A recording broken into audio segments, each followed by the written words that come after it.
Hello guys, તમે જોઈ શકો છો એમ વંશુના હાથમાં આઈવી છે અને એ છેલ્લા 1 મહિનાથી બીમાર છે. જો મારો ગણેશશ્રી છોકરો, એનાથી લખાતું નથી, હાથમાં આઈવી છે તોય ભાઈને લખવું છે. જોયો, મેં કીધું 2 દિવસ રહેવા દે, ના લખીશ, પણ માનતો જ નથી ને.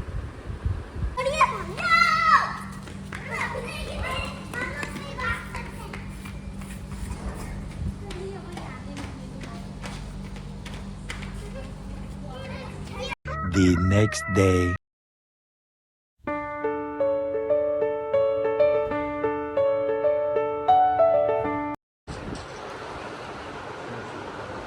Smile. Mama, smile like that.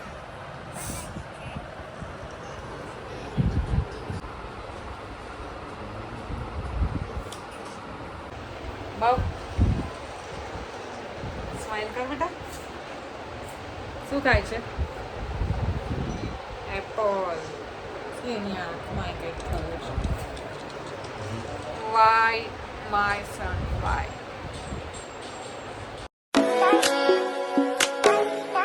Hey guys, welcome back to Kavina's World from hospital. આ ટાઈમ હું તમને આખી સ્ટોરી કહું, શું છે 1 મહિનાથી શું ચાલી રહ્યું છે અમારી લાઈફમાં. તો ગાઈઝ હું સ્ટાર્ટિંગથી કહું. સૌથી પહેલાં યશપાલની તબિયત ખરાબ થઈ. એમને શરદી ખાંસી તાવ બધું આવ્યું અને એમની શરદી ખાંસી ને તાવનું ઇન્ફેક્શન વંશુને લાગ્યું. એ ટાઈમે તો એવું જ હતું, કંઈ બહુ વધારે નહોતું. એટલે યશપાલની દવા લીધી, એમને સારું થઈ ગયું. વંશુની દવા સૌથી પહેલાં અમે લેવા ગયા બાવળા, એના જે નાનપણથી એને જે પીડિયાટ્રિકને બતાવતા હતા એમના ત્યાં. એ દિવસે બાટલો ચડાવ્યો અને પછી ઘરે આવીને એમણે બાટલો આપ્યો હતો ચડાવવા માટે ને એ બધું તો તમે જોયું જ હશે એણે શું કર્યું હતું. તો એ ડોઝ પૂરો નહોતો થઈ શક્યો અમારાથી. પછી થોડાક દિવસ થયા, થોડાક દિવસ એટલે લગભગ 4 દિવસ. 4 દિવસમાં પાછો એને તાવ ચડ્યો અને બાવળા અમે લોકો ગયા હતા, ત્યાં પણ સૌથી પહેલાં બધા જ રિપોર્ટ્સ કરાવી લીધા હતા, બ્લડના, પછી મલેરિયા, જે પણ બેસિક રિપોર્ટ્સ થતા હોય બધા જ. તો ત્યારે રિપોર્ટ્સમાં કશું નહોતું આવ્યું અને પછી અમને એવું થયું કે રિપોર્ટમાં કંઈ નથી આવ્યું એટલે કંઈ નહીં જ હોય. સો ઘરે આવીને એને જે બોટલ 1 ના ચડી અને દવા તો પીવડાવતા હતા, પણ બધું સારું થઈ ગયું હતું. પાછું 4 દિવસ રહીને પાછો તાવ આવ્યો એટલે અમે વિચાર્યું કે અમે એને અહીંયા જ બતાવી દઈએ, કેમ કે વારે ઘડીએ બાવળા આવું જવું ઇઝી નથી એને લઈને, કે ત્યાં જઈએ એટલે 4 કલાક પાક્કા ગણી લેવાના. એટલે અમે એ નજીકમાં એક યસ બેટા ગો ગાઈઝ વેઇટ અ મિનિટ. તો અમે એ નજીકમાં એક પીડિયાટ્રિશિયન ગોત્યા અને એમને પણ હોસ્પિટલ છે, સારી એવી હોસ્પિટલ. મેડમ પણ બહુ જ સરસ છે, ફિમેલ ડૉક્ટર છે, એટલે મને થોડું વધારે કમ્ફર્ટ મળે છે એમની જોડે. અને વંશુને પણ બહુ જ સારી રીતે રમાડતા બધું ટ્રીટ કરે અને એને પણ જરાય દુખતું નથી એ જ્યારે પણ કંઈ કરે. સો અમે અહીંયા ગોતી લીધું અને અહીંયા પણ અમે દવા લઈ આવ્યા. એમણે 5 ડેઝનો કોર્સ આપ્યો હતો. એઝ યુઝ્યુઅલ બે દિવસની દવા ખાઈ અને વંશુને બધું મટી ગયું, એકદમ નોર્મલ થઈ ગયો, મસ્ત રમતો કરતો, સ્કૂલ જતો તો, બધું કંઈ જ નહોતું થતું. અચાનકથી 2 દિવસ ડોઝ આપ્યા પછી અમે બંધ કરી દીધું હતું. એટલે 4થા દિવસે પાછો રાત્રે એને તાવ ચડ્યો અને તાવ ચડ્યો એટલે પાછો મને ડર લાગવા લાગ્યો કે આ શું થઈ ગયું, મટી ગયું હતું બધું. ને અમને તો એવું જ હતું કે આ ડૉક્ટર બદલ્યા, એ બહુ જ સરસ છે, એમને બધું જ એમની દવાથી તરત મટી ગયું આમ તેમ. પણ પાછો ટ્વિસ્ટ આવ્યો, એને રાત્રે પાછો તાવ ચડ્યો અને સવારમાં પણ પાછો તાવ ચડ્યો. તો પણ મેં એને દવા આપીને સ્કૂલે મોકલ્યો. મને એમ થયું કે હમણાં બહુ જ રજાઓ એને પડી છે, તો તાવ આપીને 1 દિવસ મોકલી જવું. હાઈ ડોઝવાળો તાવ આપીને દવા આપીને મેં એને મોકલ્યો હતો કે એટલીસ્ટ 4-5 કલાક સુધી તો એને નહીં જ આવે કંઈ. તો એને સ્કૂલે મોકલીને પછી મેં મેડમને મેસેજ કર્યો કે આને તો પાછો તાવ આવ્યો છે. તો એમણે મને પાછા બોલાયા કે તમે એને લઈને આવી જ જાઓ. તો પછી અમે પાછા ગયા અને ત્યારે એમણે કીધું તમે ડોઝ પૂરો નથી કર્યો, એ બહુ જ મોટી ભૂલ કરી છે. 5 ડેઝનો અમે કે ડોઝ લખીને આપ્યો હોય દેટ મીન્સ 5 ડેઝની એને જરૂર છે. એના બેક્ટેરિયાઝ બધા અંદર જે પણ હોય એને કિલ કરવા માટે. સો તમે વહેલું બંધ કરી દીધું એટલે એને પાછો ઉથલો માર્યો.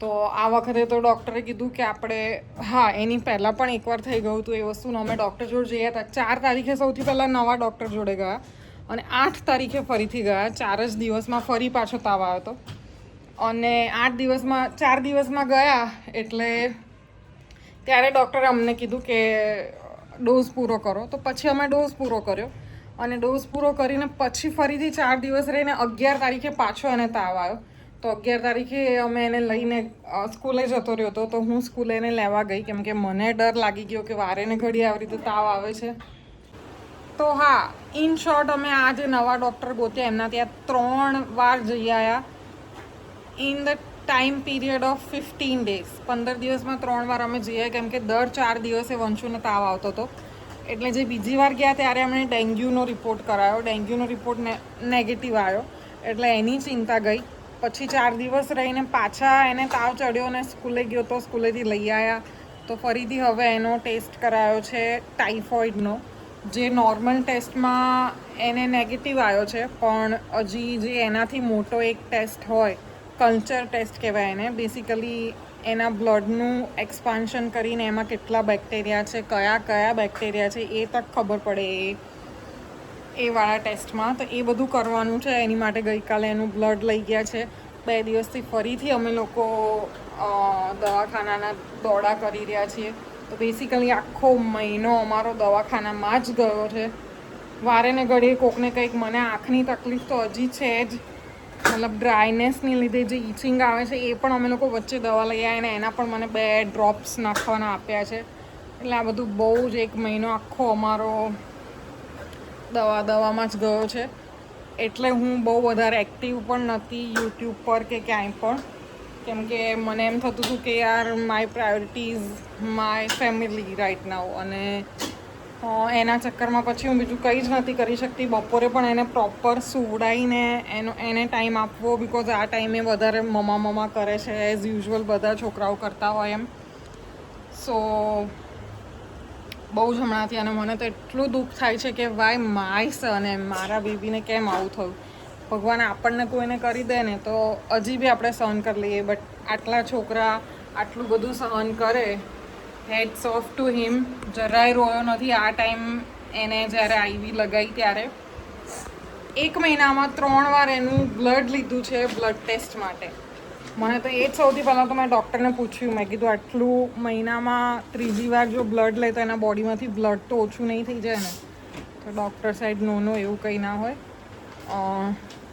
લઈ શકાય સો ગઈકાલે એનો ટેસ્ટ હવે ગયા છે આ ગયો છે લેબમાં આજે શું આવે છે રિપોર્ટ ખબર નથી હું તમને કહીશ આગળ શું થયું છે અમારી સાથે અને બીજી સૌથી એક મોટી વાત એ બી છે કે આવતીકાલે એટલે 14થના મારી બર્થડે છે હવે બર્થડેમાં પણ એસચ કોઈ જ પ્લાન નથી લાસ્ટ 3 થી 4 બર્થડેથી તો અમે લોકો બહાર જ હોતા હતા બટ આ ટાઈમ અમે લોકો જાણી જોઈને જ કોઈ પ્લાન જ નહોતો કર્યો અને ભગવાનનું કરવું પણ એવું હતું કે બુક અમે લોકોએ ના કર્યું બહુ જ સારું થયું એક તો આ વંશુનું પ્લસ મેઇન તો એટલે જ અમે ક્યાંય બહાર નથી ગયા કેમ કે બધા ફેસ્ટિવલ્સ ચાલી રહ્યા છે આજે પાંચમ છે નાગ પાંચમ કાલે રાંધણ છઠ છે એટલે આપણા તો ગુજરાતીઝ જેટલા જોતા હશે બધાના ઘરમાં કાલે ફૂલ ઓન રાંધવાનું બસ આખો દિવસ રાંધ કરવાનું એવો દિવસ છે કાલનો સો કાલે મારી બર્થડે પર હું એ જ કરવાની છું જેટલો ટાઈમ ઘરે હઈશ બિકોઝ 2 ટાઈમ તો અમારે હજી બી એને દવાખાને 2 કલાક લઈને જવાનું હોય છે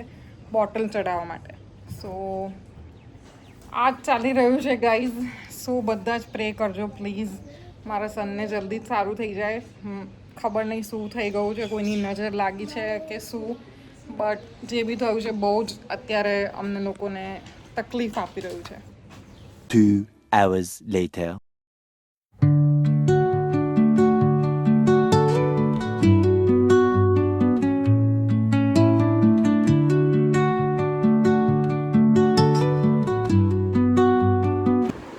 વાગવા આવ્યા છે 5 અને વંશુને લઈ જવાનો છે હવે દવાખાને બટ એ આજે સૂતો છે જ મોડો હજી સૂતો જ છે બટ એને હું એમને જ તેડીને લઈ લઈશ હું થઈ ગઈ છું રેડી યશપાલ નીચે આવે અને મને ફોન આવે કે આવી જાય એટલે હું એને લઈને જાઉં બેગ રેડી છે 2 કલાક બોટલ ચડશે પછી આવી જઈશું 7 સાડા 7 સુધી પાછા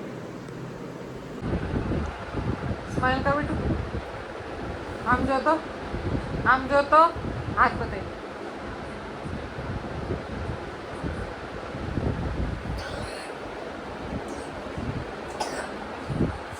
ઓકે ગાઈસ, તો આજે બીજા દિવસે પણ એને બોટલ ચડાવીને અમે આવી ગયા છીએ ઘરે પાછા.